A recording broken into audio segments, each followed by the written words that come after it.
Bonsoir. Bienvenue sur le plateau du Monde Inconnu. Je suis très heureuse de vous retrouver aujourd'hui pour cette édition. Aujourd'hui, nous parlons de Dieu. Mais autrement, qui est Dieu?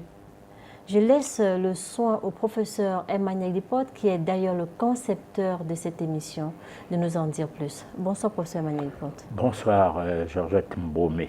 Alors, nous allons parler de Dieu. Est-ce Dieu est le maître de la vie? Parce que c'est cette question-là qu'on va essayer de répondre ce soir. Parce que parfois, on a des messages sur WhatsApp et tout. Bon, les gens... Dans le cadre de l'édition, de la série d'éditions portée sur la métaphysique, la solution à nos problèmes. Alors, si on ne sait pas déjà qui est Dieu, alors on va méditer comment? Donc, il faut que nous allions dans tous les sens. Et c'est pourquoi nous avons choisi ce soir de parler de Dieu un peu autrement. D'accord. Voilà. Donc, au programme, vous aurez votre chronique en deux parties. La réflexion et l'évocation, la page pratique, le SOS téléspectateur. Tout de suite, la première partie de la chronique.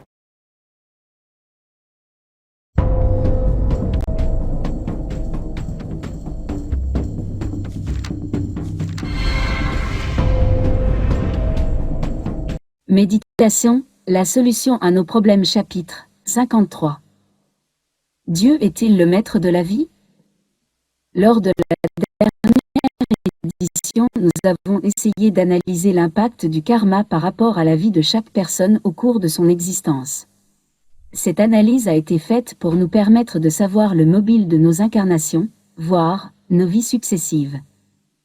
Néanmoins, il est nécessaire de constater que, des fois, nous maltraitons d'autres existences autour de nous, pour le peu que nous nous sentons supérieurs à celles-ci, tels insectes, animaux de petite taille, animaux énormes, voire les rapports d'homme contre homme.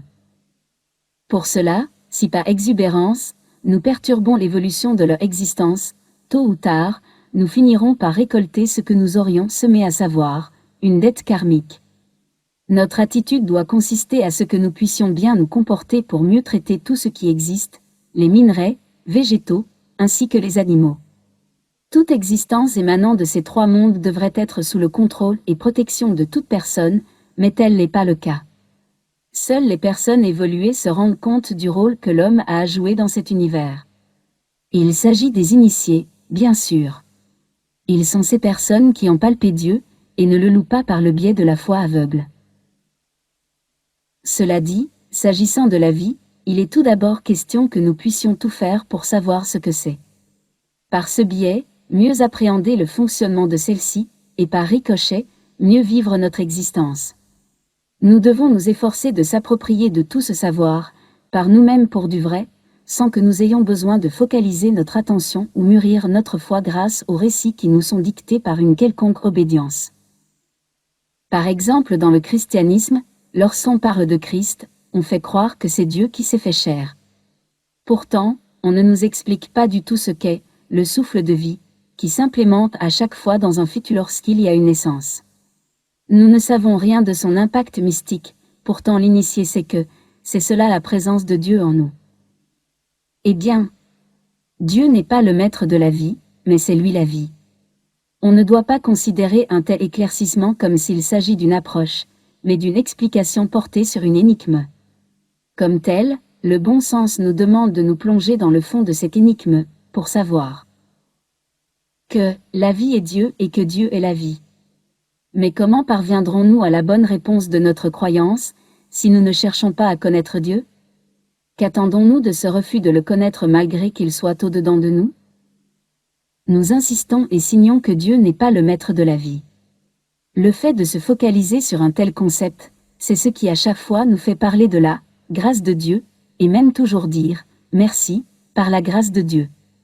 Il suffit de mettre dans nos têtes que nous ne vivons pas par la grâce de Dieu pour en savoir plus sur comment Dieu se manifeste en nous. Dès lors, nous allons ressentir sa présence, parce que nous en deviendrons conscients. Certes, c'est lui, l'être intérieur, en nous. Résultat, vivre dans la vérité du Christ ou vivre de Christ, c'est savoir accepter la manifestation de la loi de supplice, la souffrance, en vue de purger son karma au cas où celui-ci est négatif. C'est vivre Dieu en soi. C'est aussi le fait de se créer un code de vie initiatique consistant à rester en quête permanente de connaissances. Il s'agit de vouloir tout savoir sur notre existence, voire notre mission terrestre, pour la splendeur, la béatitude et la paix totale de notre âme. Alors, Hermanelipod, c'est quoi une dette karmique? Alors, une dette karmique, disons, on essaie de revenir sur ces termes parce que nous avons parlé de ça déjà plus d'une fois. Lorsque nous vivons, nous prenons les décisions. Oui. Ces décisions que nous prenons peuvent être bonnes comme elles peuvent être mauvaises. Alors, si nous prenons des mauvaises décisions, il n'est pas étrange, c'est-à-dire que nous ne devons pas être étonnés que ces décisions ne se retrouvent à entraîner des situations qui seront portées contre nous. Si nous prenons des bonnes décisions, il est de bon ton que ces décisions-là nous apportent plus du positif encore dans notre vie. Alors donc, on peut dire que le karma, c'est la somme des décisions positives ou négatives prises par un individu donné au cours d'une existence précise ou alors au cours d'une de ces existences ou au cours des existences successives. Ces décisions, comme là, depuis que nous sommes nés, jusqu'à l'âge où nous nous trouvons là, nous avons pris des décisions. Certaines de ces décisions n'étaient pas les bonnes. Comme disaient certains, la vie est un choix. Bien que d'autres disent la vie est un combat, alors tout cela, c'est des choses que nous devons éviter d'écouter. Parce que nous n'avons pas de choix dans ce que nous ne savons pas pourquoi nous choisissons, ce que nous choisissons comme ça. Et nous n'avons pas de combat à mener du fait que la vie devrait être le genre d'un instrument qui nous permet d'exister, si on peut ainsi dire, mais avec une notice. C'est-à-dire que, sachant ce que nous devons faire pour parvenir à une bonne existence. Voilà.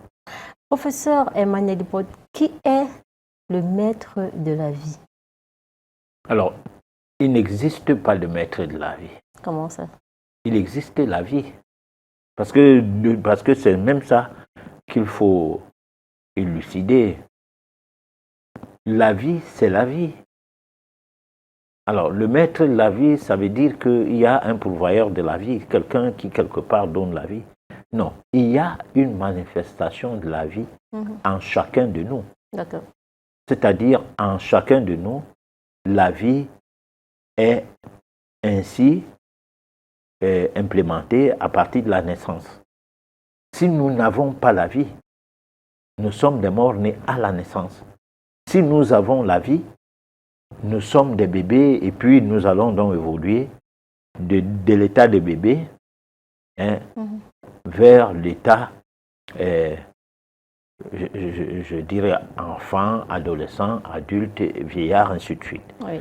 Bon, alors la vie commence peut-être aussi dans le ventre de la maman. Ça veut dire que le fœtus a une vie qu'il emprunte de la personne qui le porte. Alors, au sortir de cet environnement, il faut maintenant que le soufflet dévie. Là où il vit comme un organe, il faut qu'il commence à vivre de manière autonome. C'est-à-dire qu'il acquiert et s'approprie le souffle maintenant, la vie. Et c'est cette appropriation de la vie-là qui fait de lui un bébé. Il n'est plus un fœtus inerte pour dire qu'il est mort-né. Alors donc, si à cela, on peut parler des créatures. Voilà.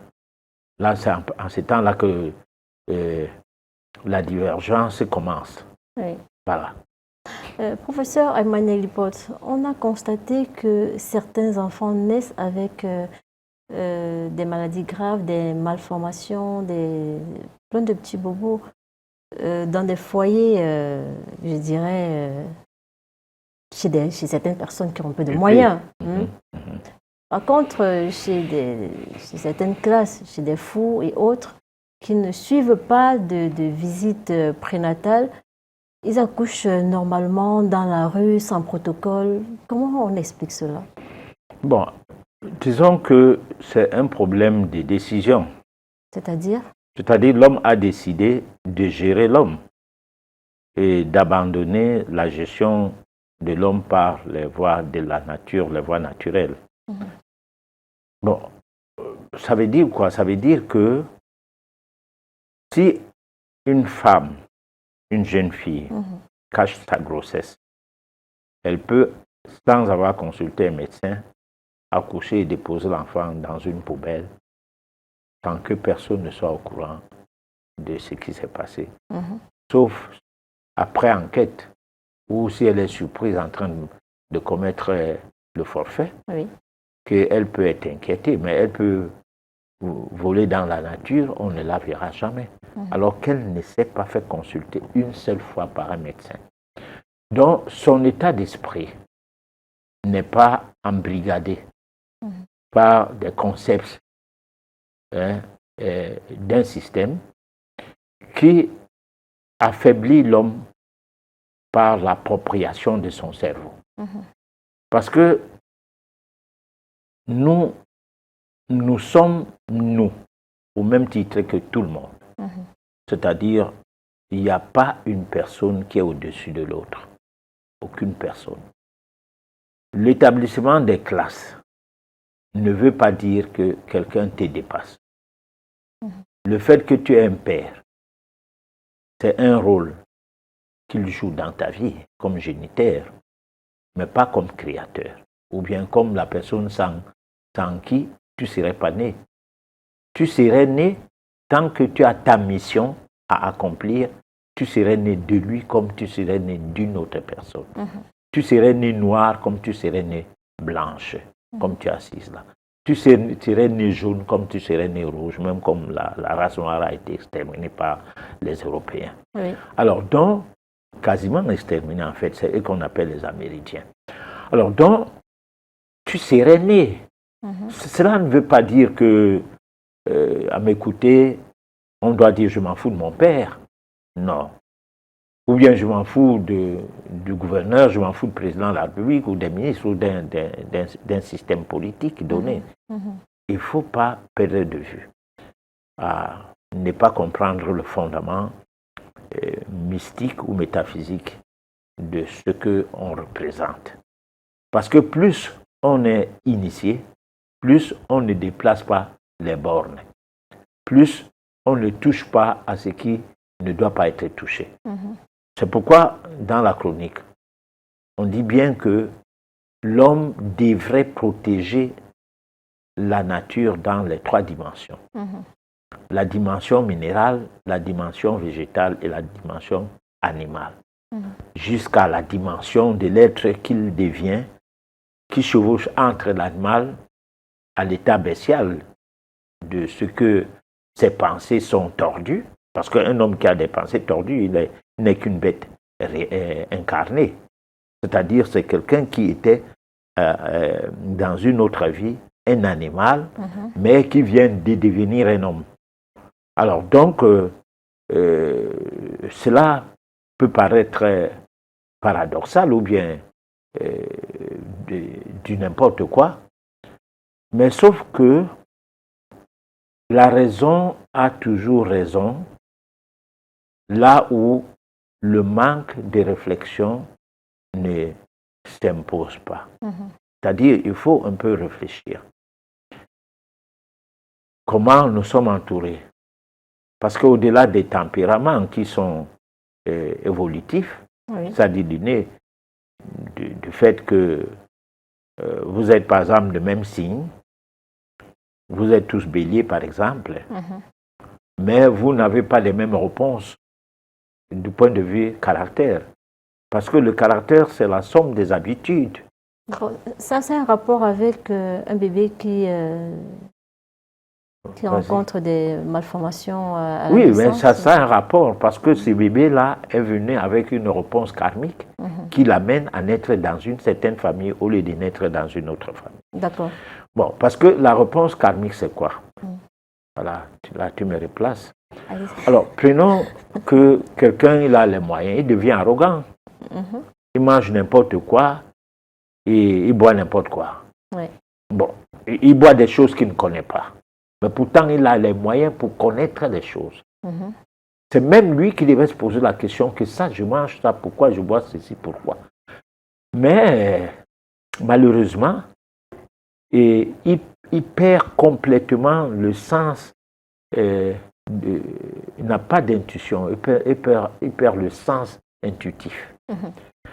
Que le primitif, entre guillemets, le petit pygmée dans la brousse, de quelque part au Cameroun, dans l'Afrique centrale, ne se permet pas le luxe de boire des choses qu'il ne connaît pas. Comme le blanc ne se permet pas le luxe de boire les choses des noirs. Il pose la question, qu'est-ce que c'est, avec un peu de répugnance. Parce qu'il est formé à se sentir supérieur aux autres. Le noir, il est formé à se sentir prosternant, poltron, c'est-à-dire on le forme à devenir poltron. Bon, il va te dire que il n'est pas n'importe qui parce qu'il a un diplôme, mais pendant que l'école est faite pour l'abrutir. D'accord. Voilà, donc à un moment donné, il se passe donc que dans le choix des choses, parce que prenons par exemple, pour ce qui est de la boisson, certaines sucreries font avorter.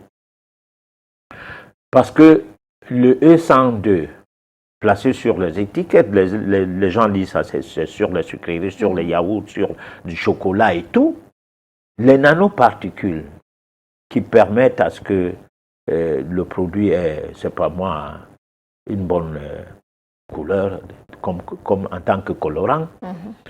Bon, alors, ces nanoparticules, aussi minuscules que ça représente 1/10 de la cellule, donc ne subissent pas des barrières pour entrer jusqu'au noyau de la cellule, c'est-à-dire jusqu'à l'ADN.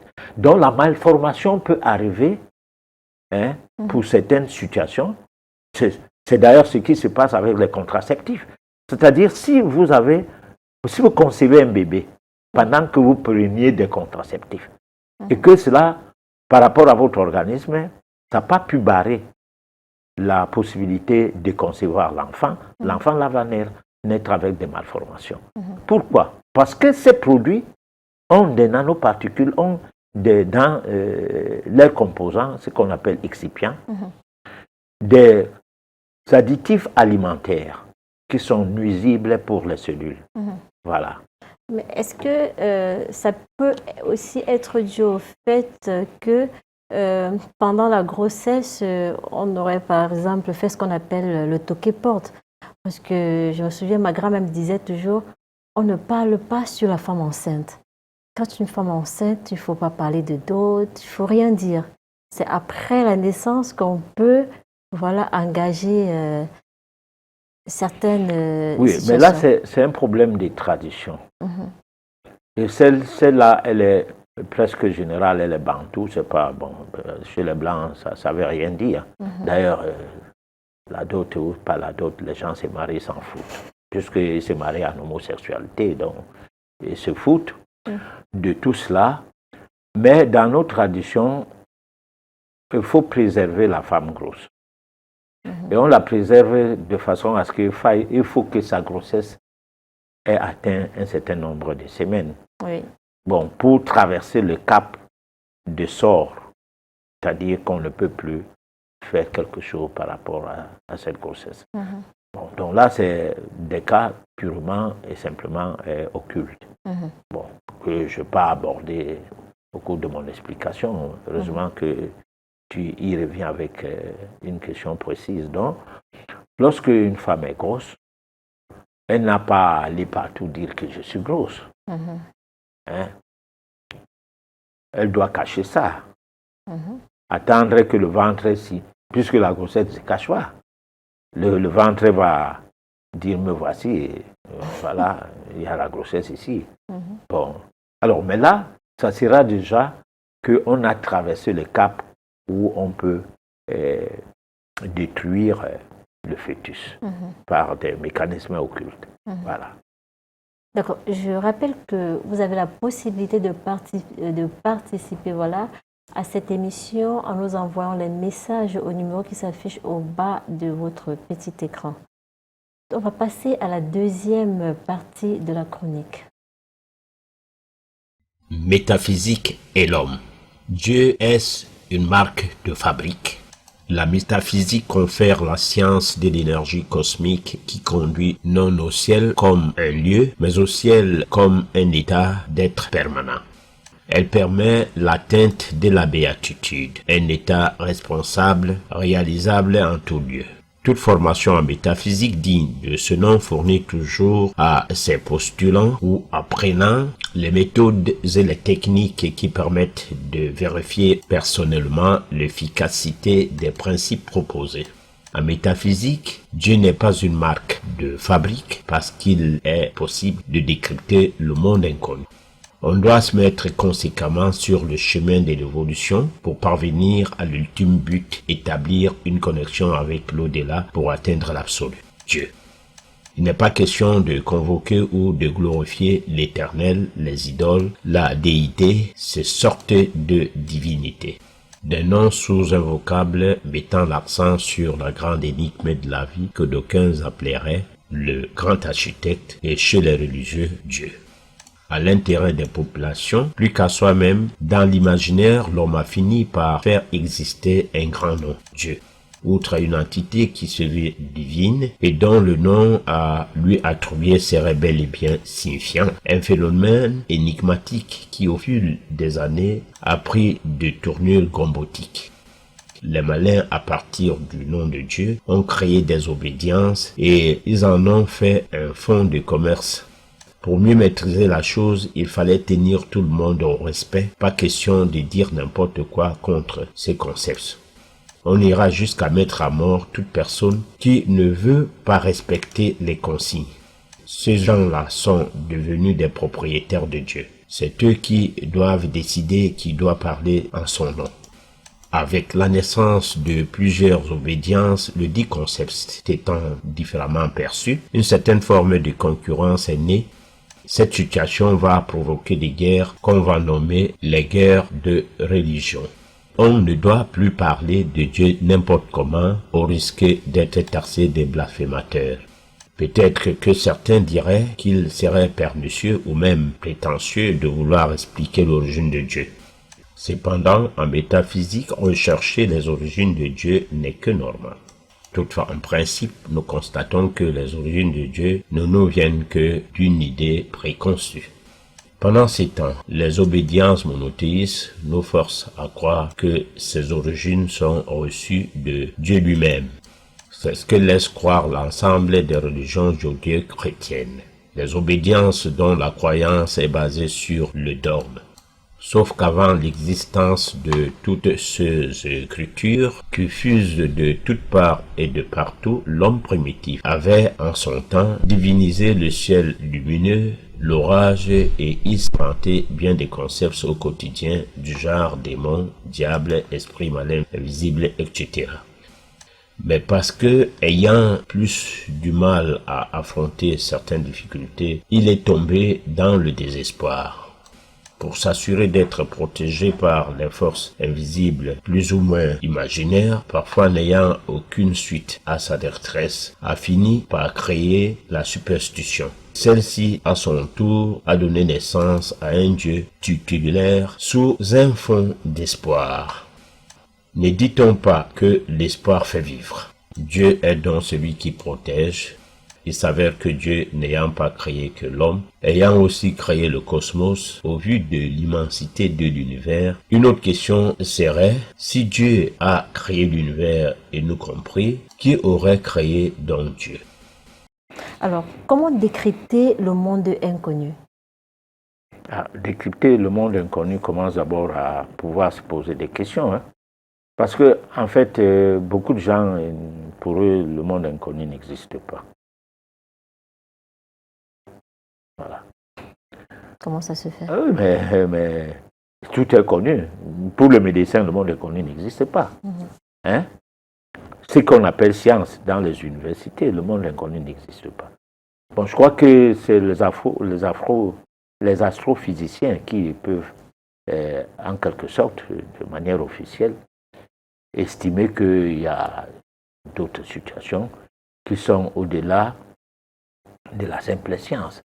Bon, ceux qui font des cours de parapsychologie dans les pays comme les États-Unis, bon, savent qu'il existe le monde inconnu. Et là, les pays qui font dans ça évoluent autrement. Bon, les pays africains qui ont un programme scolaire néocolonial ne peuvent pas avoir un penchant sur le monde inconnu. Parce que ce qu'on appelle les missiles et tout, c'est ce que nous appelons aussi les missons. Bon, on peut développer ça, frapper les gens à distance. Mais comment? Dans les situations de la magie noire, où les gens peuvent, par jalousie, chercher à te faire du mal alors que tu vis ta vie tranquillement. Bon, ailleurs, on en fait des instruments, du moins des outils de prédation.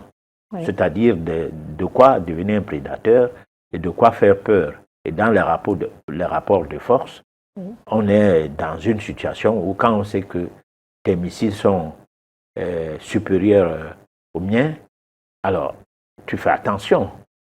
Bon, par contre, c'est la même chose lorsque tu as affaire dans un environnement et tu as affaire à quelqu'un qui a le misson, tu fais attention.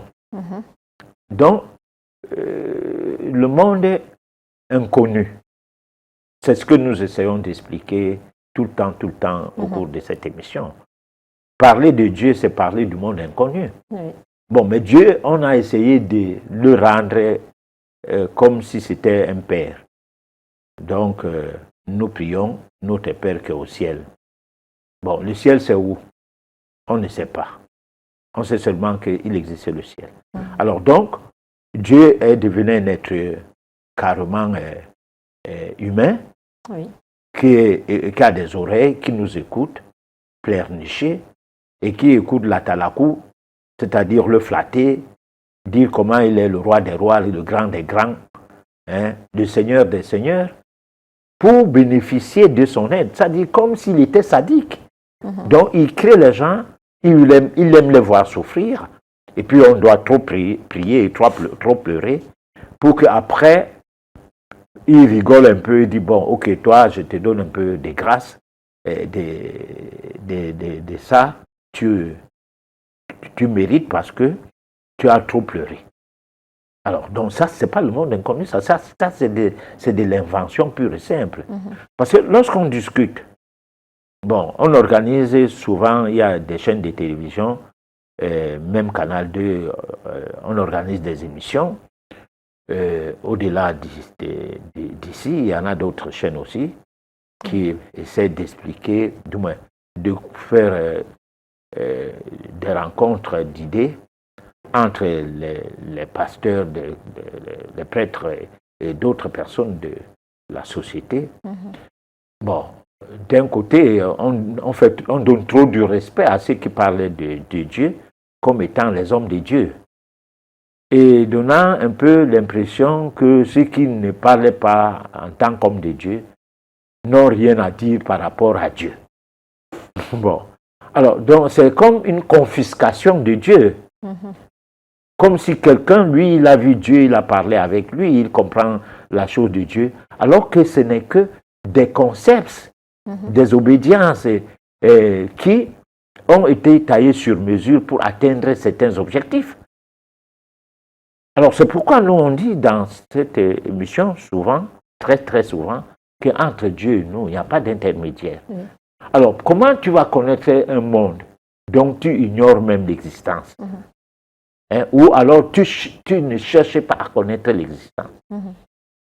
Quelqu'un ne peut pas nous parler de Yaoundé, déjà qui est à quelque part de nous, alors qu'il ne veut jamais aller à Yaoundé. Ou alors, quand on dit Yaoundé, il dit que ça n'existe pas. Oui. Hein? À quelle forte raison New York, Paris et tout ça? Il va dire, bon, mais écoutez, toutes ces choses-là, c'est des conneries. De quoi vous parlez comme ça? Alors, comment il pourra donc être à Yaoundé un jour? Même quand le bus est à sa disposition, qu'il faille qu'il voyage, qu'il y aille simplement et sans rien payer. Alors, c'est la même chose. Nous avons le monde akashique, qui est un monde qui est doté d'une grande bibliothèque. Et des grandes inventions partent de ces mondes-là.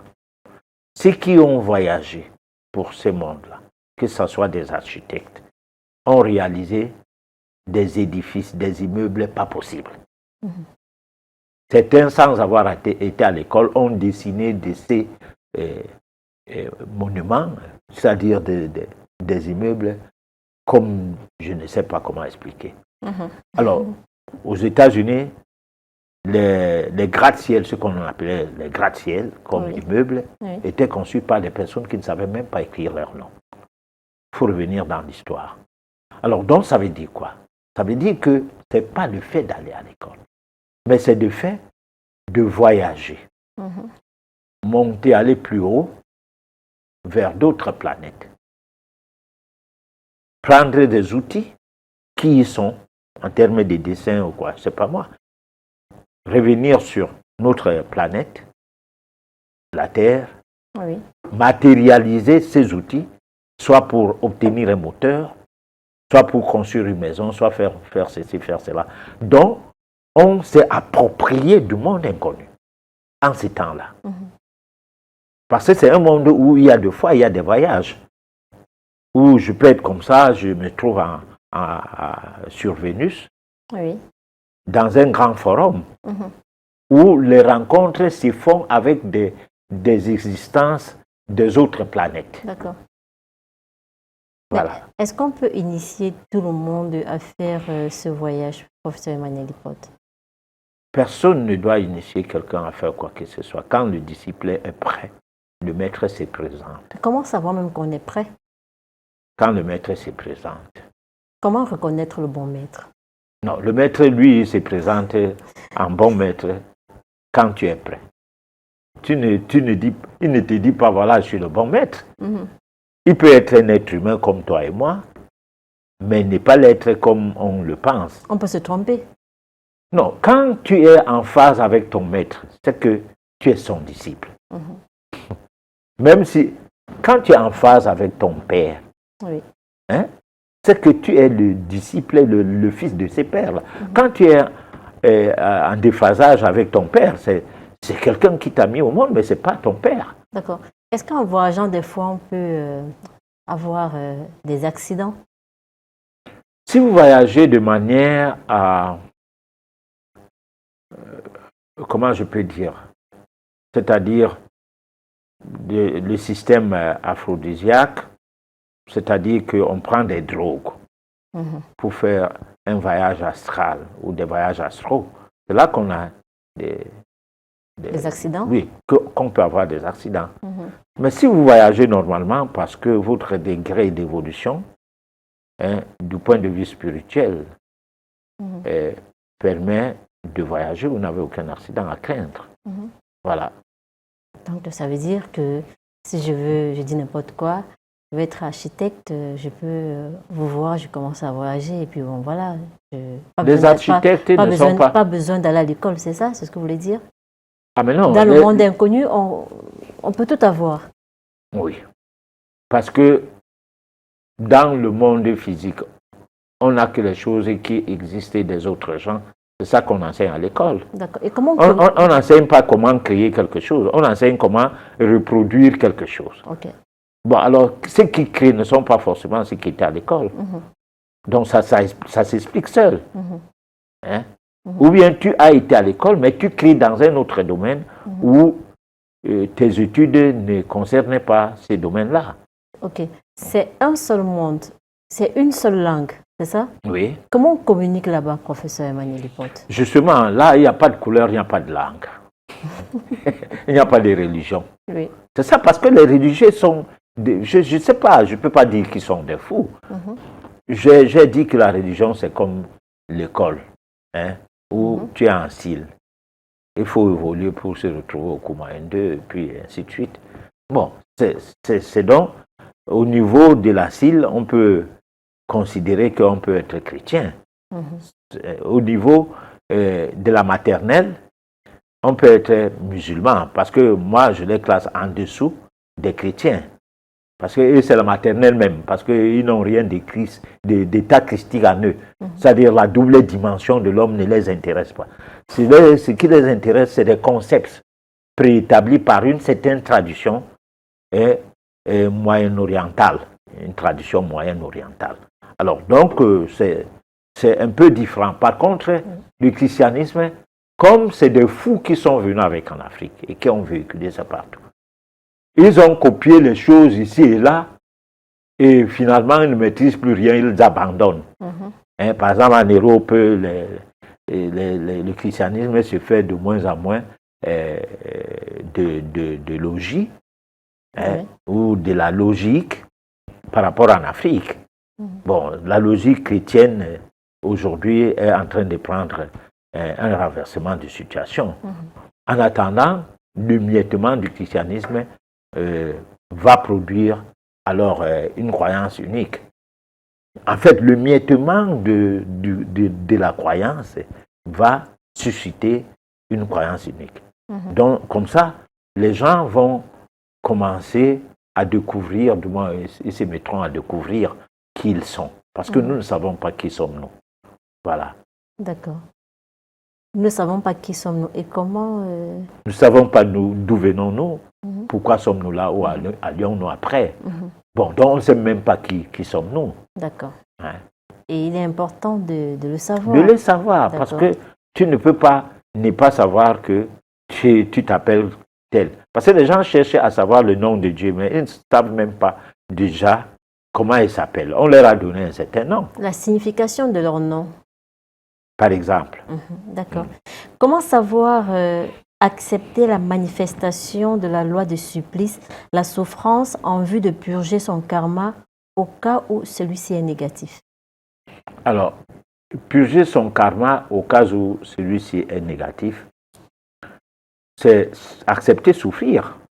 Par exemple, si le matin, tu t'élèves, tu n'as pas à manger. Oui. Alors, ça veut dire quoi? Ça veut dire que tu dois rester. Si tu ne peux pas par toi-même manger, ne va pas agresser les gens en route. Hein? Parce qu'il y a plusieurs sortes d'agressions.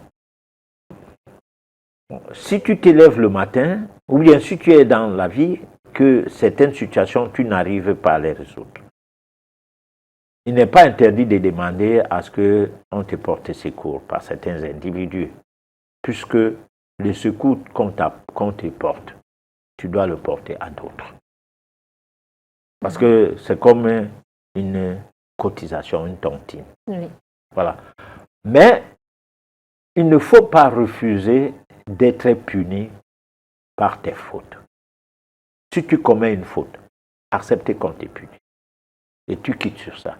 Ça commence dès l'enfance. Hein? Oui. Lorsque tu as pris quelque chose du sucre dans l'armoire à l'insu des parents, ou tu es allé dans la marmite piocher quelques morceaux de viande et tout, on te surprend. Bon, alors tu as beau crier, accepte qu'on te tape. Et apprends la leçon que tu as cherché la souffrance pour l'acte posé, et c'est pourquoi tu l'as eu. Bon, c'est comme ça le karma. Lorsque tu poses un acte qui t'amène à aller en prison, il faut accepter la prison.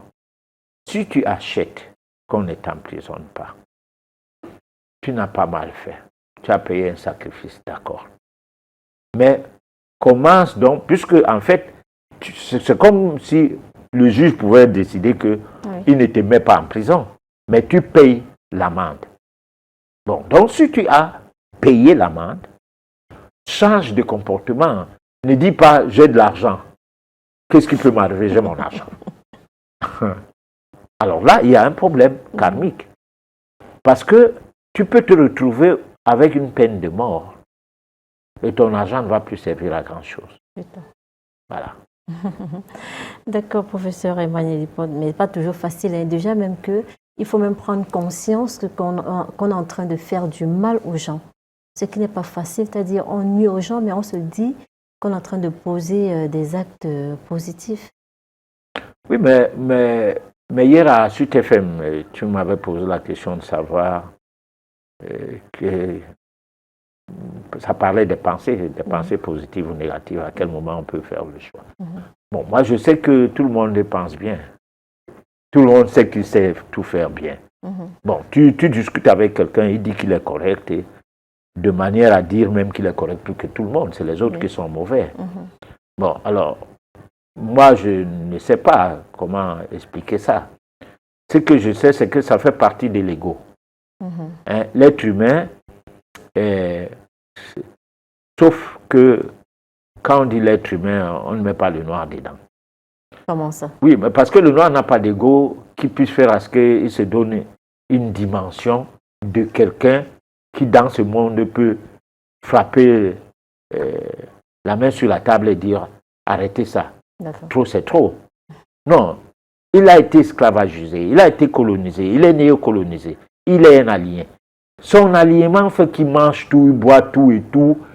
C'est-à-dire il dépend de tout. Tu veux te soigner, mais souviens-toi, c'est-à-dire essayons de voir comment les choses se passent quand même. Soyons froids, faisons un constat froid. Toi, tu es chez toi, dans ta maison. Hein? Pour manger, c'est quelqu'un d'autre qui te donne les consignes de qu'est-ce qu'il faut. On t'apprend la nutrition à la place de la diététique pour dire l'équilibre alimentaire. Et tu manges des choses que tu ne connais pas dans ça. Tu veux te soigner. Des prescripteurs de médicaments qui n'ont pas une formation sérieuse dans le domaine de la santé. Parce que ceux qui les forment ne forment pas pour la santé, forment pour la maladie. C'est ceux-là qui te soignent, c'est ceux-là qui soignent ton enfant. Le noir est terrible. Nous, on soigne qui où? Nous, on soigne qui où? Nous, on est quoi dans la sauce du monde, dans ces villages planétaires? On est quoi?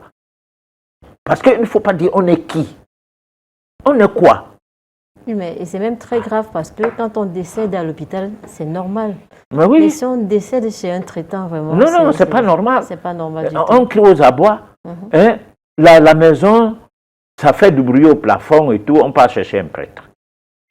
Ça fait du bruit à la cathédrale, et ça panique là-bas. Bon, parce que moi j'en sais quelque chose. Hein. Oui.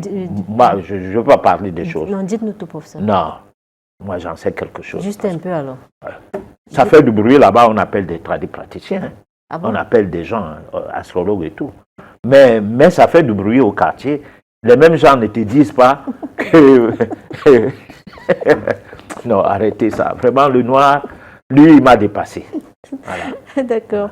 Nous allons passer à la réflexion et évocation.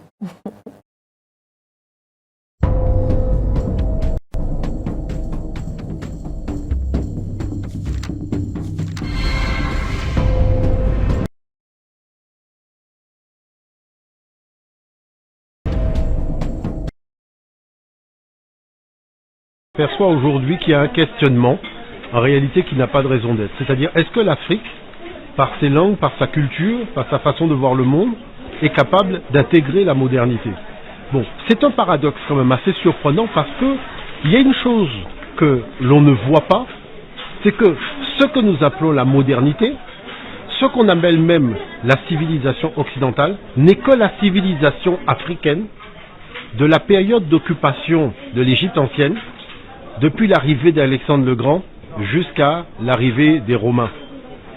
Et vous voyez que même quand on parle de théologie religieuse, ceux qu'on appelle les pères de l'Église sont nés en Afrique. Alexandre d'Alexandrie, Clément d'Alexandrie, l'Alexandrie c'est l'Afrique. Bon, donc pourquoi tout s'est passé là? Parce qu'il y avait déjà un corpus de théologie qui existait. Et ce corpus a servi de matériau pour pouvoir élaborer les corpus des autres. Quand on nous parle de Confucius, mais qu'est-ce que Confucius a dit de plus que nous disions en Afrique? Savez-vous même que Confucius était un Africain? Si vous allez à Shanghai, à la fondation de Confucius, voir la plus ancienne statue de Confucius, vous allez voir que Confucius était noir. Les penseurs tels que Bouddha, c'était des noirs. Vishnu était noir, Krishna était noir. Et savez-vous qu'Osiris, qui était noir aussi en Afrique, est mort avec une couronne d'épines d'acacia? Il est descendu aux enfers, jugé les vivants et les morts. Il est ressuscité le troisième jour, monté à la droite de Dieu. Donc vous voyez bien que l'Afrique n'est pas étrangère au concept de la modernité parce que c'est elle qui les a générés en son sein. Nous constatons deux choses. Nous constatons que par exemple avant, quand vous aviez un téléphone portable, il y avait une antenne. Rappelez-vous la première génération de téléphones portables. Il y avait une antenne. La question c'est pourquoi les téléphones d'aujourd'hui, ils n'ont plus d'antenne? Et pourtant vous pouvez appeler, mais quand vous regardez le téléphone, il n'y a plus d'antenne. L'antenne se trouve maintenant à l'intérieur du téléphone sous la forme d'une plaque. Bon. Maintenant, qu'est-ce qui a généré l'apparition de cette plaque? Il y a une science mathématique qui est apparue dans les années 70 qu'on appelle les fractales. Les fractales, c'est la répétition à différentes échelles d'un même modèle. Et qu'est-ce que nous constatons? Nous constatons que la totalité de la culture africaine repose sur les fractales.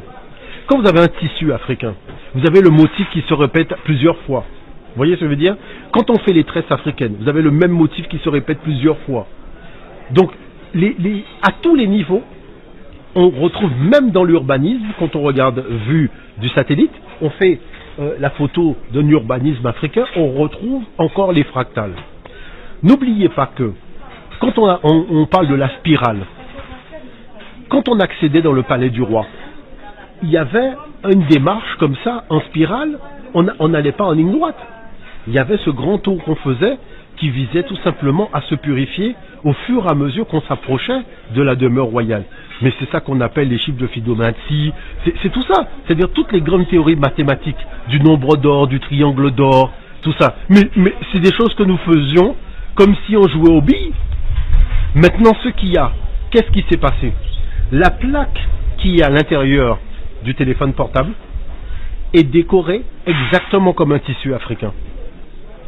Parce qu'on s'est aperçu que la répétition du même motif permet de générer des champs électriques et électroniques. Et donc c'est comme ça qu'on se retrouve avec des téléphones portables qui n'ont plus l'antenne parce qu'on y a intégré la dimension de la culture africaine. Le problème c'est combien d'Africains le savent?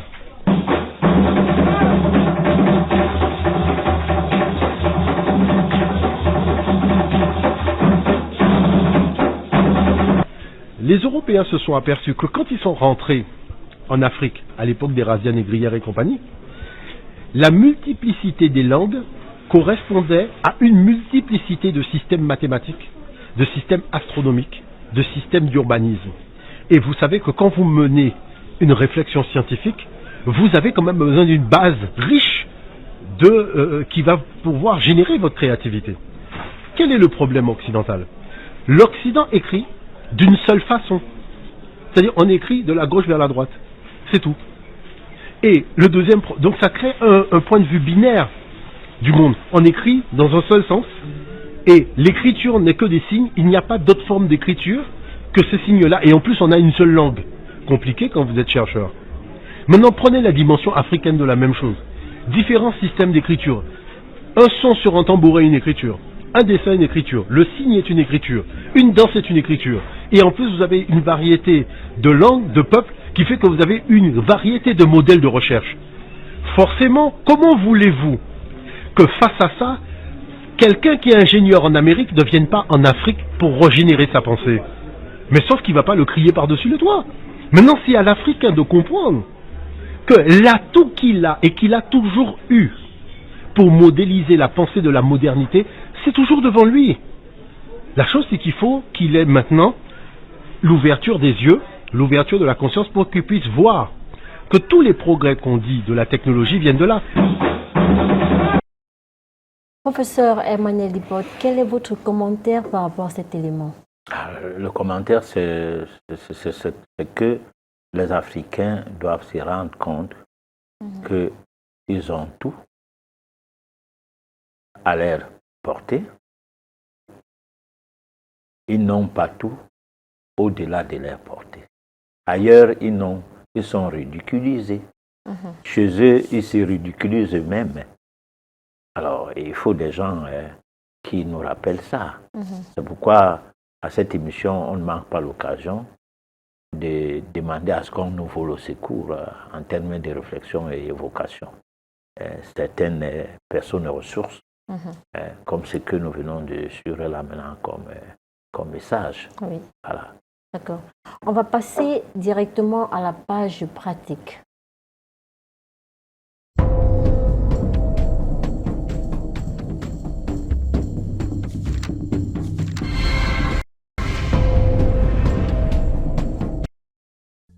Des effets secondaires et des problèmes de santé sont causés par des médicaments que nous utilisons chaque jour.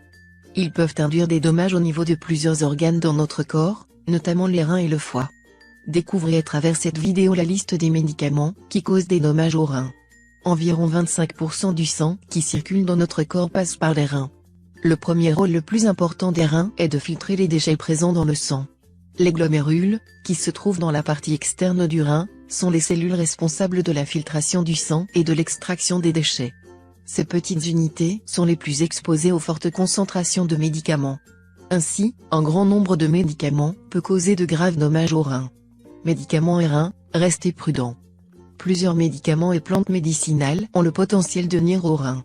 Cette toxicité peut conduire à une modification du fonctionnement des deux reins. Voici une liste de médicaments qui causent de graves problèmes rénaux. 1. Les analgésiques.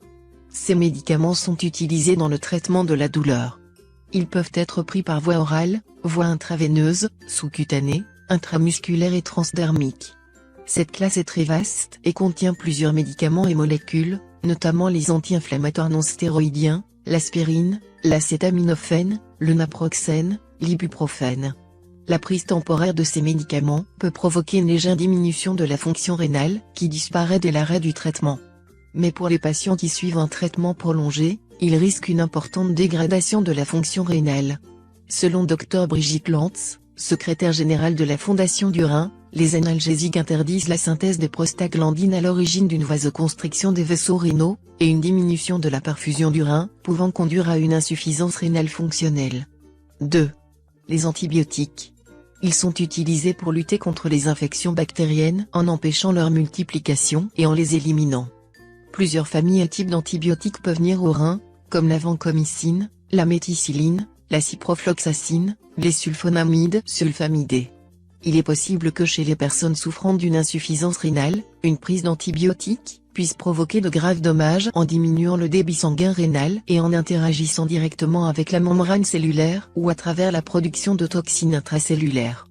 3. Les inhibiteurs de la pompe à protons (IPP). Ce groupe de molécules agit sur la pompe à protons pour réduire la production d'acide gastrique. Les inhibiteurs sont prescrits pour traiter les brûlures d'estomac et le reflux gastro-œsophagien. Le rabéprazole, le napronazole, le zoméprazole, le pantoprazole, l'oméprazole mènent à des dommages aux reins. D'après une étude réalisée sur 125 000 patients utilisant des IPP, le résultat était choquant. Plus de la moitié de ces personnes ont commencé à avoir des problèmes rénaux chroniques. 4. Les traitements de l'hypertension artérielle. Pour faire baisser la tension artérielle, on fait appel à plusieurs types de médicaments. Le captopril est l'un de ces médicaments, il s'utilise pour soigner une pression artérielle élevée. Ce médicament est contre-indiqué chez les personnes souffrant d'une insuffisance rénale afin d'éviter une élévation des concentrations du médicament et de sa toxicité. 5. Les inhibiteurs de la COX-2. Ou appelés communément COX-CIB, ces médicaments ciblent directement l'enzyme cyclooxygénase 2, pour soulager la douleur et traiter l'inflammation. Deux types de COX-CIB ont été retirés du marché, le Rofecoxib et le Valdecoxib pour leurs effets néfastes sur les reins et le foie. Une augmentation du risque de troubles cardiovasculaires a également été remarquée chez les patients traités par ces deux médicaments. 6. Les antiviraux. Ils sont administrés en cas d'infection virale. Les antiviraux sont une méthode très efficace pour la lutte contre les virus, mais certains médicaments et molécules peuvent être très dangereux pour nos reins, comme la cyclovir, l'indinavir ou encore le tenofovir. 7. Les traitements contre la polyarthrite rhumatoïde. Pour le soulagement et le contrôle de la polyarthrite rhumatoïde, des médicaments comme la chloroquine, l'hydrochloroquine et l'infliximab peuvent être prescrits. Malheureusement, ces 3 médicaments peuvent provoquer des dommages au niveau des reins à cause de leur accumulation dans le corps. 8. Les anticonvulsivants. Ils sont utilisés dans la prévention et le traitement de l'épilepsie et des différentes formes de convulsions. Il existe un grand nombre de types d'anticonvulsivants qui sont susceptibles de causer des lésions rénales critiques, notamment la triméthadione et le phénitoïne. 9. La chimiothérapie. Le tacrolimus, le carboplatine, le pamidronate, les interférons, la mitomycine C, la quinine, le bevacizumab, la cyclosporine, ainsi que des médicaments antithyroïdiens comme le propyltiuracil, qui sont utilisés pour traiter une hyperactivité de la thyroïde, sont également dangereux pour la santé des reins. 10. Le lithium. Utilisé pour le traitement des troubles bipolaires, les sels de lithium ont malheureusement des effets toxiques sur les reins. L'utilisation de lithium à long terme est associée à une baisse de la fonction rénale et à une insuffisance rénale chronique. Professeur Emmanuel Glippot, un petit commentaire? Pas du tout. D'accord. C'est une page pratique, c'est D'accord. qu'on compris. D'accord. Chers téléspectateurs, c'est votre moment, c'est le SOS téléspectateur.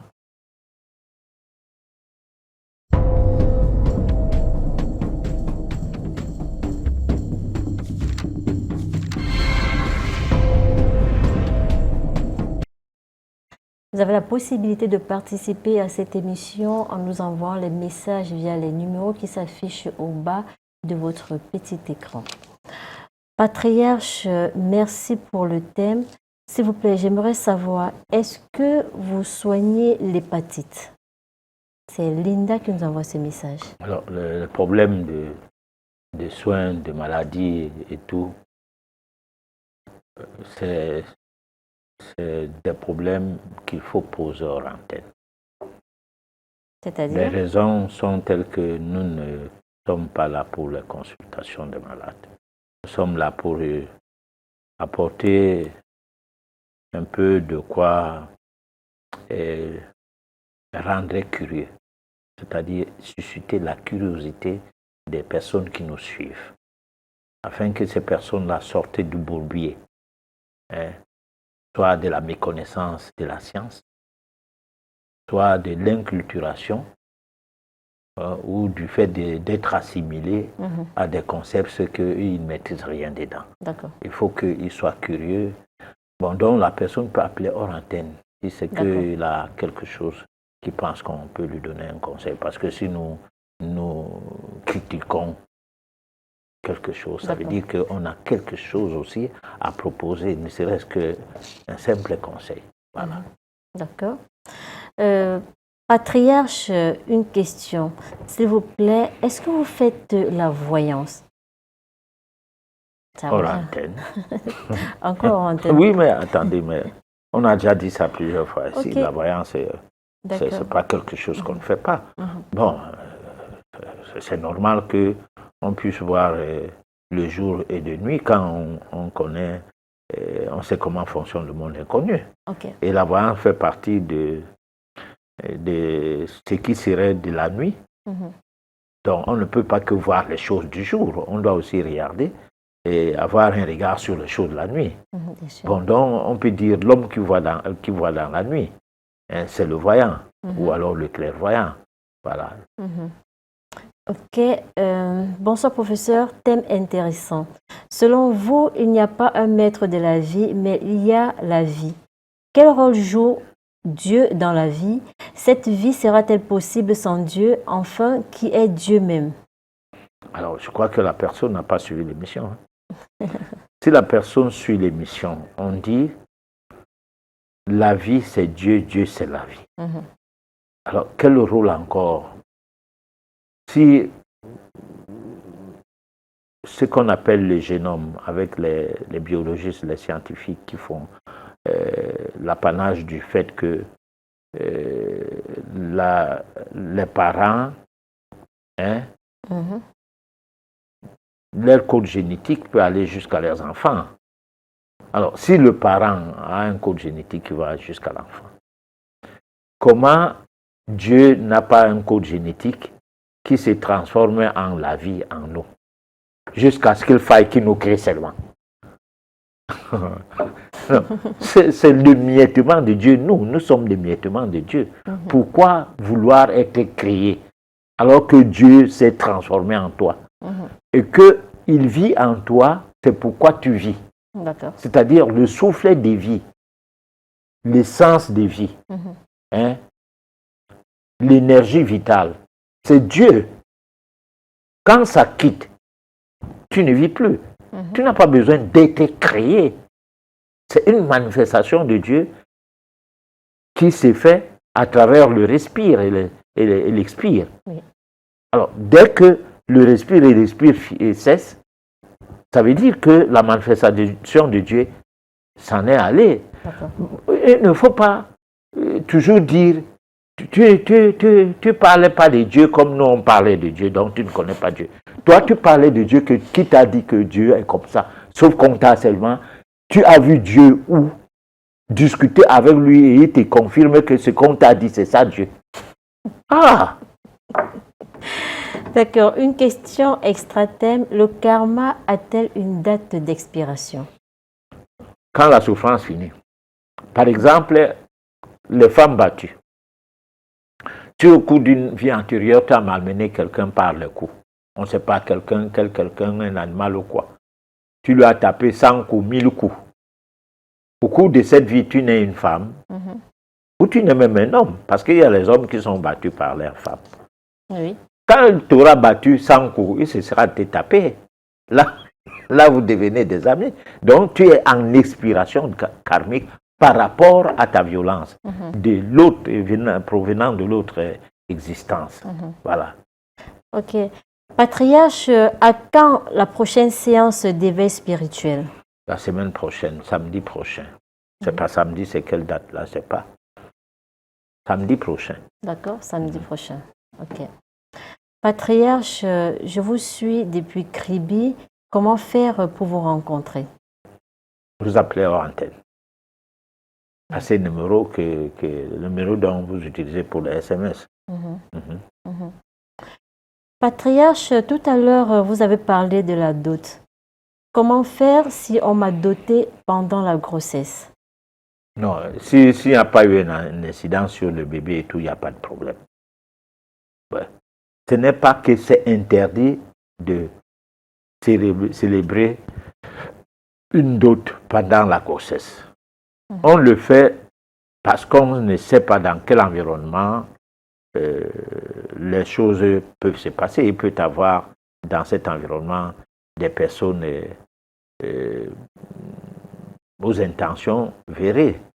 Mais s'il n'y a aucune personne qui est mal intentionnée, les choses se passent normalement comme si vous n'étiez pas grosse. C'est tout. C'est ça. D'accord. Patriarche, à quand la rediffusion de cette émission? Sur YouTube. C'est-à-dire? C'est que vous allez sur YouTube. Il n'y a pas de rediffusion du monde. Le monde est inconnu. Pour le moment, parce que la chaîne est saturée, il n'y a pas d'espace. Déjà, nous disons merci que nous passons quand même à tous les mardis. Donc, c'est déjà ça. Bon, maintenant, si quelqu'un veut revoir l'émission, il passe sur YouTube, il tape Le Monde Inconnu, Canal 2 ou Le Monde Inconnu TV. Il aura l'édition qui venait de toutes les vidéos de notre émission. Oui. D'accord. Patriarche, j'aimerais savoir comment faire pour bénéficier de vos enseignements. Je m'appelle Loïc. Il faut appeler hors antenne. Là, on verra comment les choses peuvent se passer. Bon, c'est pas moi, c'est que déjà, on enseigne à la télé. Parce que moi, je ne suis pas un professeur d'université, je suis un professeur de télé. C'est-à-dire que je distille la formation grand public à travers la télé. Parce que si nous avons près de 3000 abonnés sur YouTube, c'est 2500 ou 600 déjà. Bon, ça veut dire que si tout ce monde-là nous suivait chaque émission, ça veut dire que nous avons tellement de gens, parce que pour une émission d'1h30, Oui. donc une vidéo d'1h30, tu as autant d'abonnés. Alors, je parie que peut-être que c'est juste des abonnés, mais si c'est que ces gens-là suivent l'émission, bon, ne serait-ce que d'une vidéo à l'autre, hein, Oui. pas toutes les vidéos qu'on ait choisi quand même, que bon, moi je vais suivre ça et ça. Ça veut dire que l'enseignement est porteur jusqu'à un niveau. Quoi. D'accord. Patriarche, ça fait aujourd'hui 5 ans que ma mère souffre. Nous avons fait le tour. Je ne vous dis pas comment nous souffrons pour joindre les deux bouts. J'aimerais vous rencontrer. Que faire? Il faut appeler en antenne. C'est tout simplement ça. Je n'ai pas quelque chose à dire d'autre. Patriarche, s'il vous plaît, une astuce pour le mal d'estomac. Non, c'est pas un mal d'estomac qui est causé par les boissons sucrées ou bien par tout ce que nous disons là maintenant en prenant le colorant, en prenant des additifs alimentaires et tout, n'est pas comme un mal d'estomac dû à une interférence alimentaire ordinaire, c'est-à-dire que vous mangez un peu de trop et puis l'estomac, tellement bombé, n'arrive pas à mouvoir, à digérer. Ça ne sera pas la même chose. Donc moi, je pense que quand quelqu'un a besoin d'astuces, qu'il appelle tout au moins, explique. Parce que moi, je ne suis pas un monsieur à sensation et moi, je ne suis pas tradipraticien, je ne suis pas médecin. Bon, moi, je suis un chercheur. Voilà. Et un chercheur qui a mal au cœur lorsque quelqu'un souffre. Donc, j'essaie de tout faire pour étudier qu'est-ce qui provoque les dysfonctionnements dans l'organisme, c'est-à-dire à quel niveau le mal a dit, c'est-à-dire les cellules parlent. On dit le mal a dit, donc maladie. À quel niveau se trouve la maladie? Parce que dans la recherche, il n'y a qu'une seule maladie. Dans la recherche holistique, c'est-à-dire de l'homme global, l'homme vu de manière globale, il n'y a qu'une seule maladie.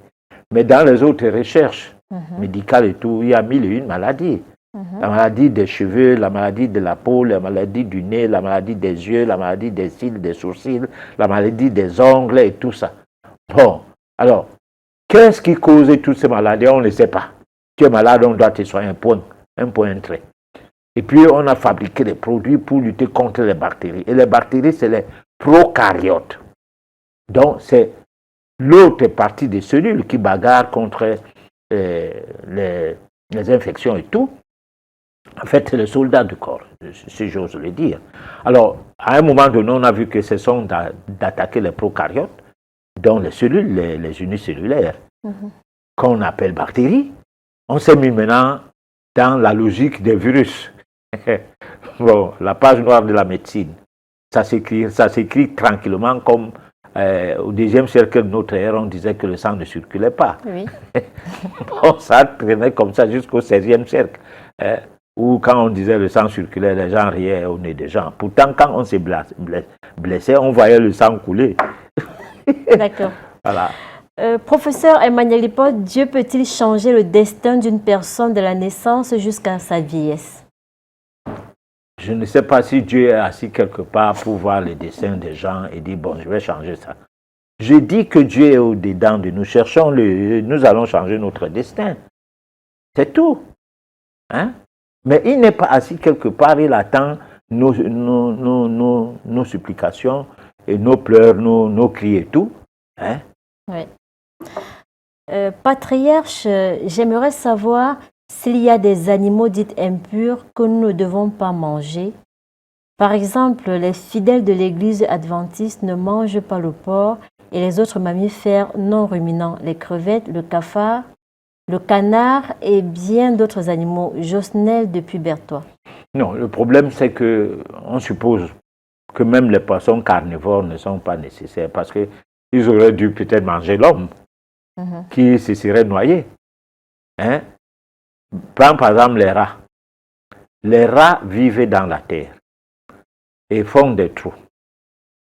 Oui. Quand le serpent poursuit un rat, comme il a plusieurs sorties, il sort par l'autre trou. Mais qu'est-ce qu'il fait dans la terre? S'il trouve un cadavre, il ronge le bois, il mange les cadavres. Et toi, tu viens bien le souper.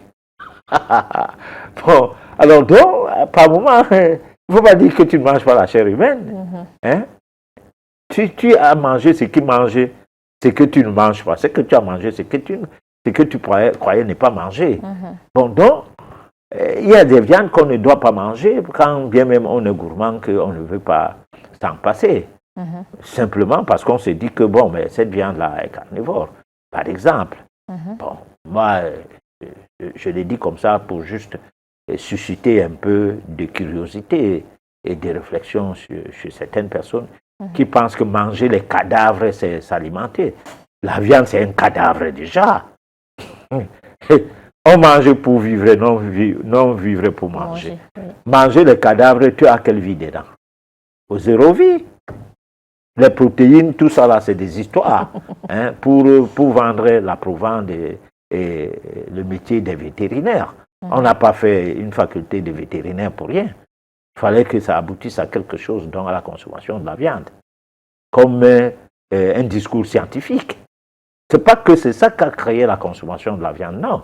Mais quand les Occidentaux normalisent même la bêtise, ça devient scientifique. C'est tout. Ok. Moi, je suis inutile de susciter la curiosité pour ensuite abandonner après. S'il vous plaît, veuillez éviter d'appeler maintenant. Vous pouvez appeler hors antenne. Après l'émission, appelez, s'il vous plaît. Ok, je reprends. Oh là là. Pour moi, je suis inutile de susciter la curiosité pour ensuite l'abandonner après. Moi, je suis intéressée et je veux en connaître plus, mais vous êtes inconnu du public. La science simplifie ses explications, mais pas vous. Pourquoi? Je ne sais pas. Si je suis inconnu du public, ça veut dire que je suis un maître. Quand le disciple est prêt, le maître se présente. Alors, mais moi, je ne suis pas un maître. Je suis inconnu du public parce que le public n'a pas besoin de connaître certaines choses, c'est tout. Ou inversement, je suis donc un maître. Voilà. Qu'est-ce que je peux dire? Parce que le public, c'est ce genre de phénomène qui s'est passé avec Jésus. Jésus prêchait le socialisme sacré. Hein? Une société où l'amour du prochain n'avait pas qu'un sens religieux, mais un sens pratique.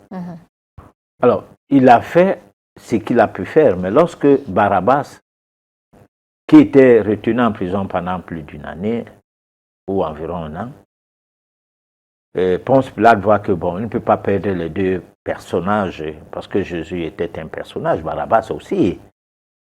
Pourquoi? Parce que lui, il était sous le joug, hein, il était gouverneur de Rome, dans un environnement où politiquement, ces gens-là se battaient pour qu'on les laisse tranquilles. Alors, il a dit, je ne vais pas perdre les deux à la fois. Mais lorsqu'il a exposé le problème de Barabbas et de Jésus, qui de deux faut-il libérer? Alors, on a dit Jésus et Barabbas. Parce que Barabbas, son action était menée de façon à ce que les gens savaient qu'il était terroriste. C'est-à-dire, il tuait les Romains. Et les Romains, on en avait marre.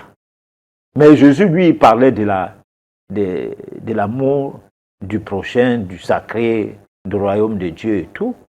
Alors, il était dans le pacifisme. Il ne voulait pas du mal.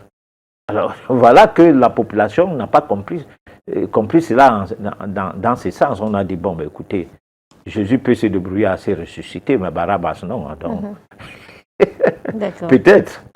Donc, que ce soit connu du public ou pas, ce n'est pas ce qui m'intéresse. Ce qui m'intéresse, c'est que quand on me suit, que je sois utile. Voilà. D'accord. Patriarche, lorsque vous faites des lavages spirituels, est-ce que vous pouvez recommander à ces personnes qu'après eux-mêmes puissent continuer ce travail? C'est Jean-Raoul qui nous envoie ce Je ne sais pas, message. peut-être je l'ai lavé, hein, je ne sais pas. Bon, je ne sais pas. De toute façon, si on fait un lavage spirituel, normalement, on doit donner un code de vie à la personne. Sinon, c'est qu'on a fait ça à la façon antique. Parce que nos amis patriarches de tous bords, ils mangent viande, mouton, tout. Bon, ils boivent n'importe quoi. Alors, quand il te lave, il ne peut pas te guider. Parce que lui, il ne connaît pas ces choses. Mais sauf que les tradis praticiens d'avant, quand on te lavait, on te dit, tu ne manges pas telle chose, tu ne fais pas ceci, tu ne fais pas cela, parce que il se pourrait que c'est par là qu'on t'a eu. C'est-à-dire qu'on t'a piégé. Oui. Bon, donc, personne ne peut faire des lavages sérieux sans tenir compte du fait que il faut une hygiène de vie, il faut un mode de vie nouveau. D'accord. Voilà. Patriarche, ça fait 2 ans aujourd'hui que je suis venue vous voir à vos bureaux pour un soin. Je souffrais beaucoup du mal d'estomac. C'est vrai que après la cure dont vous m'avez recommandé, tout allait bien. Sauf qu'après, j'ai replongé. Je vous le dis en toute sincérité, j'ai replongé parce que j'ai continué à manger n'importe comment, à boire n'importe quoi. Aujourd'hui, le mal revient. S'il vous plaît, est-ce que je peux avoir votre numéro de téléphone? J'aimerais encore vous rencontrer. Le numéro de téléphone qu'il utilise, il peut toujours l'utiliser s'il a perdu les traces, parce que moi, je ne fais pas d'intervention sans écrire. Quelqu'un a un carnet, quelqu'un a un suivi, quelqu'un a un dossier. Oui. Tu as un dossier, parce que je ne veux pas qu'un jour, ça sort là-bas que je t'avais fait ceci, je t'avais fait ça. Bon, donc, j'ai des dossiers depuis 1982. Wow. Ah oui. Ah oui. Tout ce que j'ai suivi, sauf si c'est des simples conseils comme on parle là, mais tu viens me voir, il faut qu'il y ait des traces. Voilà. D'accord. Que faut-il faire pour que nos prières, nos doléances parviennent à Dieu? Jackie de Yaoundé. Et pourquoi, dans certaines périodes difficiles, on a tendance à croire qu'il nous a oubliés, qu'il nous a tourné le dos? Mais c'est parce que Dieu n'est pas loin. Dieu est où? S'il faut prier, tu veux de l'eau. Hein? L'eau, tes pieds sont trempés dans l'eau. Et tu veux boire de l'eau. Tu quittes là. Tu marches des kilomètres et des kilomètres pour trouver de l'eau. Et tu trouves que le cours d'eau là a tari. Comment tu auras une réponse pour assouvir ta soif? Il y aura zéro réponse. Donc, on part chercher Dieu loin alors que Dieu est au-dedans de nous. C'est ça le problème. Pourquoi chercher Dieu loin dans les prières et tout? Réveille Dieu qui dort dans ton corps. Mets-le devant toi comme ça et pose la question de savoir que je dois faire comment pour que ma vie change. Tu auras la réponse. Mais tant qu'il dort, toi, tu t'habilles bien, tu mets le parfum, hein, et tu fais le mapincé, c'est-à-dire tes cheveux, hein, tout ça, et puis tu pars quelque part pour crier toute la nuit. Parce que tu attends à ce que là-bas, Dieu entende ta prière. Il continue à dormir dans ton corps. Il ne dit rien. En disant, affole-toi, tu ne sais pas qu'est-ce que tu cherches. Voilà. Patriarche, les feuilles de laurier peuvent-elles avoir un effet sur l'être humain? Toute plante a un effet sur l'être humain, sauf que le problème des plantes avec l'être humain sont comme le problème de l'être humain et l'être humain. Il y a des gens avec qui tu peux t'entendre, d'autres tu ne peux pas t'entendre avec eux. C'est question de tempérament. C'est ce que nous disons souvent dans cette émission, nous parlons souvent d'affinité. Alors donc, il y a deux fois, certaines plantes ne marchent pas avec certaines personnes. Je crois qu'on va essayer de faire un travail spécifique sur ça. Parce qu'il faut bien que on établisse la différence entre la naturopathie et la phytothérapie. Oui. Parce que les gens qui font dans la phytothérapie, c'est prévalent naturopathes.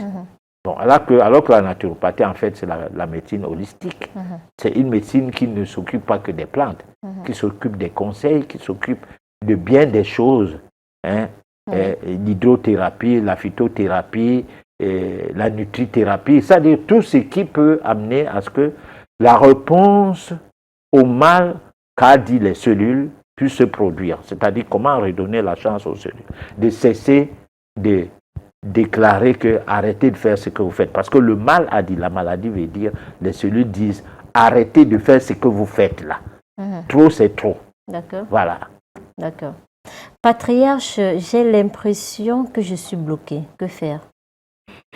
Vous appelez hors antenne, on va en discuter, hein, parce que je ne sais pas quoi faire avec vous comme ça, là, juste parce que vous avez dit que vous êtes bloqué. Je dis, bon, voilà, faites ceci, faites cela.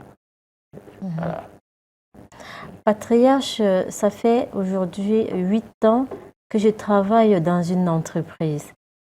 Je n'ai pas économisé, je n'ai jamais rien fait. Est-ce que ma main est percée? Et puis, comment savoir qu'on a la main percée? Johan, depuis Bonabiri. Non, savoir que la main est percée, souvent on utilise des méthodes, du moins la chiromancie. Oui. Voilà, la chiromancie. On peut, à partir de la paume de la main, voir rapidement si une main est percée ou pas. Voilà. En dehors des autres méthodes, parce que je ne suis pas censé connaître toutes les méthodes, au point de dire qu'il n'existe pas d'autres méthodes. Comme en médecine, quand on ne sait pas soigner une maladie, on vous dit carrément que ça ne guérit pas. Le diabète ne guérit pas, l'hypertension ne guérit pas, rien ne guérit, mais bois seulement les médicaments. Tu bois ça alors pourquoi? Et mange n'importe quoi. Oui, mais attends, mais tu manges n'importe quoi en buvant les médicaments. D'accord. Les sacrifices de poules lors d'un lavage spirituel sont-ils une bonne chose? Bon, alors, quand une question du genre est posée, je ne peux pas donner une réponse.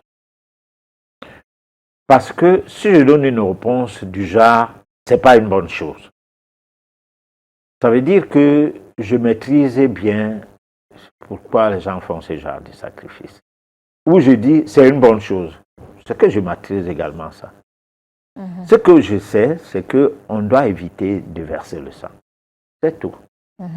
Bon, mais maintenant, si le sang d'un animal, d'une bête, versé pour racheter le sang de quelqu'un, c'est-à-dire d'un individu, si cela peut être possible, on le fait. En attendant le karma, parce que cet animal qu'on tue pour racheter l'autre. Alors, karmiquement, cet animal va réincarner un être humain. On l'a aidé, on l'a facilité l'évolution. Parce que tout est appelé à évoluer, même les pierres sont appelées à évoluer. Voilà. D'accord. Patriarche, existe-t-il une alliance ou connexion entre le père et son successeur désigné par lui de son vivant? Peut-il avoir d'impact si la succession n'est pas respectée? Il y a toujours d'impact, même après 1000 ans. Parce qu'il y a des gens, parce que il est celui-là qui a plus de moyens, il voit le préfet, il voit le sous-préfet, il voit même le gouverneur des régions, et il arrache la place de son frère. Bon, avec la complicité des membres de la famille. Ça, c'est des situations qui sont légion, dans certaines régions du Cameroun, par exemple. Et qu'on doit cesser de croire que ces genres de pratiques sont impunissables. C'est, comme je disais tout à l'heure, le karma, c'est quelque chose qui répond à nos prises de décisions positives ou négatives. D'accord. Voilà. Salut Patriarche, s'il vous plaît, tout ce que je peux entreprendre échoue toujours. Que dois-je faire? Joseph depuis Olembe. De toute façon, il faut chercher à savoir la cause. Chaque chose a une cause première. Il faut toujours chercher là où on glisse pour voir où est-ce qu'on est tombé, afin de ne plus réglisser prochainement. Donc, la personne peut appeler en antenne. D'accord. Bon, on voit qu'est-ce qu'on peut lui donner comme conseil après l'avoir écouté. Voilà. Patriarche, s'il vous plaît, comment débuter un voyage astral? En apprenant à voyager astralement. Comment? Bon, il faut d'abord apprendre la méditation. Et la méditation, c'est tout un tas de sujets que nous avons abordés. Nous sommes déjà à 53 éditions, ce qui montre que il y a certaines personnes qui méditent depuis, mais qui n'ont pas fait attention à leur mode de vie. D'autres qui méditent depuis, mais qui sont en même temps des personnes qui font le double jeu. Peut-être qu'il est musulman ou bien il est chrétien, mais il médite pour atteindre un but, je ne sais pas lequel. Bon, je ne dis pas qu'en étant musulman ou chrétien, on ne peut pas faire une bonne méditation. Là, je ne suis pas non plus celui qui dit des choses comme donneur de leçons, mais moi, je me dis, il faut se ranger. Bon, ou tu es chrétien ou tu es musulman, ou tu es traditionnaliste. Quand je dis traditionnaliste, je ne fais pas allusion à un Bassa qui fait les choses de Bassa, un Bamdeke qui fait des choses de Bamdeke. Parce que pour moi, la tradition est mondiale. C'est une science. C'est derrière ça que s'accrochent les philosophies, les cultures et tout. Alors donc il faut savoir qu'est-ce que tu cherches dans la vie. Il ne faut pas rester là et dire bon mais moi je suis chrétien et puis tu veux faire des méditations parce que sur les réseaux sociaux tu as vu une technique de méditation. Pendant ces temps à la fin tu pries notre Père qui est aux cieux. Tu oublies qu'il faut aussi prier notre Mère la terre. Oui, parce que Jésus avait donné les deux prières. Malheureusement, les chrétiens ne savent pas ça. Bon, ils connaissent seulement notre Père qui est aussi notre Mère la terre, ne savent pas qu'est-ce que c'est. Parce que ça a été, c'est un des livres du Nouveau Testament qui a été retiré de la Bible par Rome. D'accord. Parce que sinon, on ne mangerait plus de viande. On ne s'alimenterait plus n'importe comment. C'est un livre très dangereux pour les chrétiens. Mais pourtant, c'est de Jésus que ce chrétien-là existe. Patriarche, merci pour votre édification. Je suis victime de faiblesse sexuelle. Mon couple en souffre. S'il vous plaît, aidez-moi. Il faut appeler hors antenne. Parce que vous ne pouvez pas être celui-là qui rend sa femme veuve. Alors que vous vivez encore. Voilà. D'accord. S'il vous plaît, j'ai un petit sexe. J'aimerais savoir si le patriarche peut m'aider car mon foyer en souffre. Merci de me répondre, Joseph de Yaoundé. Non, Joseph, le problème du petit sexe, c'est un problème psychologique déjà, à le dire. Chaque sexe correspond à quelque chose. Il n'y a pas de grand sexe, il n'y a pas de petit sexe, parce que le sexe de la femme même déjà est élastique. Sinon, le bébé ne sortirait pas de la femme et on continue encore elle continue encore à être mariée à quelqu'un, puisque c'est toute sa tête qui se plongerait là-bas. Voilà. Patriarche, je souffre d'un mal d'estomac depuis plusieurs années. Ça me fait perdre du poids. Que faire? Vous allez appeler hors antenne, parce qu'on n'est pas en émission de consultation. D'accord. Patriarche, s'il vous plaît, j'aimerais me marier. J'ai aujourd'hui... Veuillez éviter d'appeler, s'il vous plaît. Les appels, c'est hors antenne. Après l'émission, vous pouvez m'appeler, s'il vous plaît. Merci. Patriarche, ça fait... Oh là là. Bon, ok. Patriarche, j'ai bientôt 38 ans. Je ne suis pas mariée. Je n'ai pas d'enfant. J'ai un bon travail pourtant. J'ai une voiture, j'ai une maison, mais je ne suis pas heureuse. Que faire? C'est une dame. C'est une dame. De toute façon, on va en discuter hors antenne. Peut-être que vous avez zappé les gens qui voulaient vous marier. Bon, maintenant, peut-être. Parce que c'est la femme qui accepte le mariage, ce n'est pas l'homme. D'accord. Bon, quand une femme a la difficulté de se marier, ça veut dire que son choix d'homme a prévalu sur son cas, sur son karma. Voilà. Parce que les femmes ont les demandes d'amour, même quand ce n'est pas sérieux. il faut quand même dire, bon, ok, c'est pas sérieux, voyons voir.